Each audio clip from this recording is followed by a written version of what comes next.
జగన్ 5 ఏళ్ల పాలనా కాలంలో దేశంలో ఎక్కడ చూసినా గంజాయి మాదక ద్రవ్యాల సరఫరా వ్యవహారం బయటపడినా దాని మూలాలు ఏపీలోనే ఉండేవి. అంతలా ఏపీని మత్తెక్కించి తమాషా చూశాడు జగన్. 2024లో కేంద్ర లెక్కల ప్రకారం ఏపీలో 20.19 లక్షల మంది మాదక ద్రవ్యాలకు అలవాటు పడ్డారు.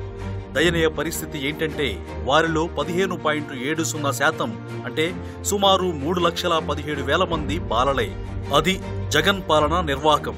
వైసీపీ నేతలు తమ స్వార్థం కోసం గిరిజనులకు డబ్బు ఆశ చూపించి వారితో గంజాయి సాగు చేయించేవారు. అలాగే యువతను డ్రగ్స్ కు బానిసలను చేసి వారికి అమ్మటమే కాకుండా వారిని డ్రగ్స్ సరఫరాదారులుగా మార్చేసేవారు. ఇలా వైసీపీ నేతల స్వార్థానికి అటు గిరిజనులు ఇటు యువత పోలీస్ కేసులు ఇరుక్కోవడమే కాకుండా ఆ మత్తు అలవాటుకి ఏకంగా ప్రాణాలే పోగొట్టుకునేవారు. జగన్ హయాంలో ఒక్క విశాఖ మన్యం నుంచే ఏటా 10,000 కోట్ల గంజాయి దేశ విదేశాలకు ఎగుమతి అయ్యేది.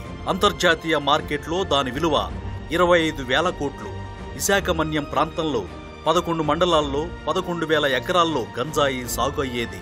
గంజాయికి అలవాటు పడ్డ యువత ఆ మత్తులో నేరాలకు పాల్పడడంతో రాష్ట్రంలో క్రైమ్ రేట్ కూడా పెరిగింది. ఇవన్నీ చూసి తమ పిల్లల భవిష్యత్తు కోసం ప్రజలు కూటమి ప్రభుత్వానికి పట్టం కట్టారు. చంద్రబాబు గారు ఈ డ్రగ్స్ మాఫియాల అణిచివేతకు డ్రగ్స్ ఫ్రీ స్టేట్ గా ఏపీని మార్చేందుకు మొదటి కేబినెట్ సమావేశంలోనే సంకల్పించారు.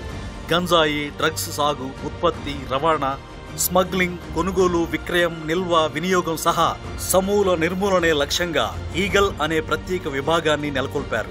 మరోవైపు లోకేష్ గారు కూడా విద్యా వ్యవస్థలు సంస్కరణలను కూడా తీసుకురావడంతో పాటు అంతేకాకుండా ప్రతి యూనివర్సిటీల్లో పాఠశాలలో ఈ ఈగల్ కమిటీస్ పెట్టాలని నిర్ణయించి ఈగల్ కమిటీస్ పెట్టి వాళ్ళ చైతన్యం తీసుకునే లక్ష్యంతో మేము పనిచేస్తాం జరుగుతుంది అధ్యక్ష. ప్రస్తుత ఈగల్ ఆధ్వర్యంలో రాష్ట్రంలో గంజాయి సాగు దాదాపు నిర్మూలించబడింది.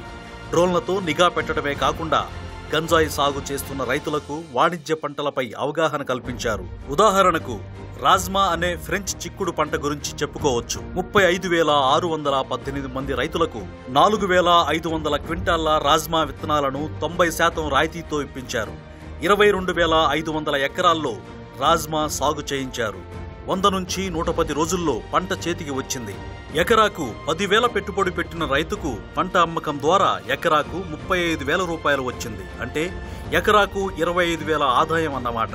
అంటే మొత్తం రైతులందరికీ కలిపి 56.25 కోట్ల ఆదాయం. ఒకప్పుడు వైసీపీ నేతల మాటలు విని గంజాయి సాగు చేసి రాజ్మా